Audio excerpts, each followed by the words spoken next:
नमस्कार दोस्तों, स्वागत है आपका मेरे यूट्यूब चैनल में। दोस्तों, आज मैं आपको ऐसे पौधे के बारे में बताने जा रही हूँ कि जिसे कोई देखभाल की ज़रूरत नहीं होती।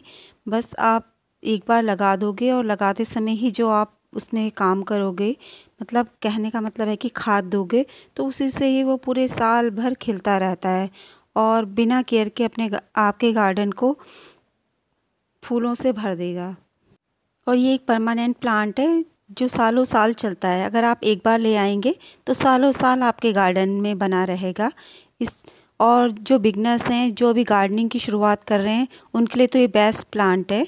तो आज मैं उसी प्लांट के बारे में बताने जा रही हूँ आपको। और जिनको फूलों का बहुत शौक़ है लेकिन उनके पास टाइम नहीं है, तो वो भी इस प्लांट को लगा सकते हैं, क्योंकि इसे कोई ज़्यादा केयर की ज़रूरत नहीं होती है।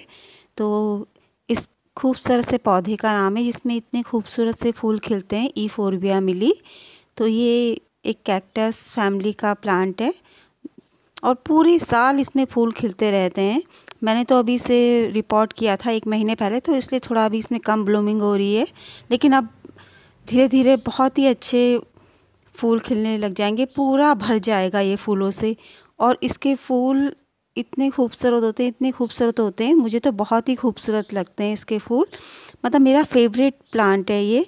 बिना केयर के, कोई केयर की ज़रूरत नहीं होती और पूरे साल फूलों से भरा रहता है ये मेरा पौधा। देख रहे होंगे आप कितनी प्यारी सी तितली आके, और इसमें ये तितलियाँ और मधुमक्खियाँ बहुत आकर आती हैं, इसमें बहुत अट्रैक्ट करती हैं शायद इस पौधे को। मुझे आज तो ये तितली अकेली है, लेकिन इसके 3 दोस्त और भी हैं जो इसके साथ आते हैं। वो आज आए नहीं हैं, शायद अब बाद में आए, तो मैं उस समय कैप्चर ना कर पाऊँ। ये पौधा छोटे छोटे पॉट में या बड़े पॉट में बहुत आराम से हो जाता है। मैंने बहुत छोटे छोटे पॉट में लगा रखा है इनको।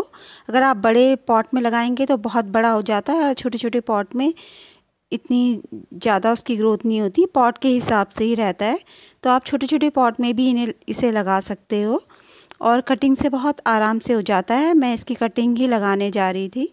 ये देखो, ये भी ईफोर्बिया मिली की एक वैरायटी है, लेकिन इसमें बहुत ही छोटे छोटे फूल आते हैं, बहुत छोटे छोटे, लेकिन बहुत प्यारे लगते हैं। रेड कलर के फूल आते हैं इसमें। मेरे पास इसके 3 कलर हैं, लेकिन इसमें वाइट भी आता है और एक लाइट, मतलब इतना रेड नहीं होता, वो थोड़ा पिंक पिंक सा होता है। तो वो भी था मेरे पास पहले। और ये कटिंग से बहुत आराम से हो जाता है। तो इसमें थोड़े कांटे होते हैं, तो हमें संभल के ही इसकी कटिंग लेनी चाहिए। मैं तो किसी कपड़े की सहायता से इसे पकड़ा है। वैसे इसके कांटे अगर ढंग से पकड़ेंगे तो चुभते नहीं हैं ज़्यादा, लेकिन ये काफ़ी बड़ा पेड़ है मेरा और काफ़ी पुराना हो गया था, तो मैं सोची हूँ अब इसकी कटिंग लगा देती हूँ। और इस बाकी जो ये है इसे मैं फेंक दूँगी। तो ये देख, कटिंग से बहुत आराम से हो जाता है ये। और वैसे मेरे 6 पॉट में तो ये पहले से ही लगे हुए हैं, लेकिन मुझे ये बहुत अच्छा लगता है और अब तो इसमें बहुत हैवी ब्लूमिंग होगी, तो इसलिए मैं इसकी कटिंग लगा के अभी से तैयार कर देती हूँ, ताकि मेरा गार्डन है इसके फूलों से पूरा भर जाए, क्योंकि मुझे इसके फूल बहुत पसंद हैं इसलिए। और इसको ज़्यादा फर्टिलाइज़र की ज़रूरत नहीं होती। बस अब मैं जब इसे लगाते समय इसमें गोबर की खाद डालूँगी मिट्टी के साथ, बस वही पूरे साल भर इसमें काम करेगी। और ये वैसे कैक्टस फैमिली से है, तो सनलाइट तो इसे चाहिए ही। आप छाया में रखेंगे तो ये इसकी ग्रोथ तो होगी, लेकिन इसमें ब्लूमिंग नहीं होगी इतनी ज़्यादा। तो अगर आपको बहुत अच्छे फूल चाहिए तो इसे आपको सनलाइट में रखना होगा, इसे धूप देनी होगी अच्छी सी। और ये मैंने काफ़ी कटिंग ले ली हैं, जितनी मुझे चाहिए थी, तो अब मैं इन्हें लगाऊंगी। और ये एक पॉट दिख रहा है जो बीच में, इसमें तो ये कटिंग मैंने पहले से ही लगा दी थी। 3 कटिंग लगा रखी हैं। अगर हो जाएंगी तो फिर मैं उन्हें दूसरे पॉट में शिफ्ट कर दूंगी। और ये देखो, मैंने कितने सारे प्लांटर में तो पहले से ही लगाया हुआ है और अभी और लगाने जा रही हूँ। तो अगर आपने भी नहीं लगाई है या आपको कहीं मिल जाती है इसकी कटिंग, तो आप भी तुरंत लगा लें। और ये मेरी मिट्टी पहले से ही तैयार है। मैंने इसमें गोबर की खाद मिलाई है अपनी मिट्टी में, जो मैंने मिट्टी तैयार करी है, और कुछ नहीं डाला है, सिर्फ गोबर की खाद और मिट्टी है, बाकी कुछ भी नहीं डाला है। तो ये मैं दोनों तरह की कटिंग लगा रही हूँ इसमें, रेड वाली भी और येलो वाली भी, दोनों तरह की कटिंग लगा देती हूँ। और ये घर में कुछ प्लास्टिक के डब्बे पड़े हुए थे, तो मैंने इनमें पेंट करके, तो मैंने सोचा इनमें भी लगा देती हूँ।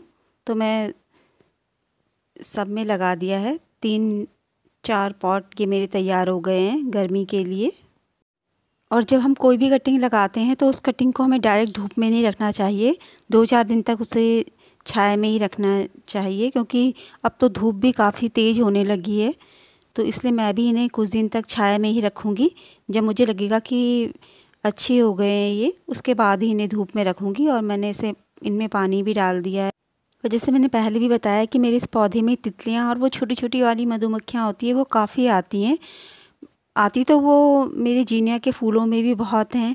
और अब क्योंकि तितलियाँ काफ़ी आने लग गई हैं, सर्दियों में इतनी नहीं आती है, लेकिन अब जैसे गर्मी की शुरुआत, ये बसंत की शुरुआत हुई है ना, ऐसे ही तितलियाँ अभी खूब आने लग गई हैं। और इस पौधे में काफ़ी आती हैं, और गौमफ्रीना में भी आती हैं। गौमफ्रीना के फूल खिलेंगे ना आप, उनमें भी बहुत आती हैं ये।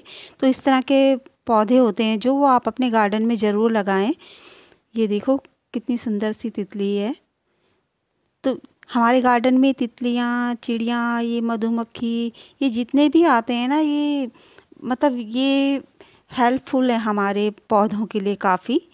तो इसलिए हमें इस तरह के पौधे ज़रूर लगाने चाहिए।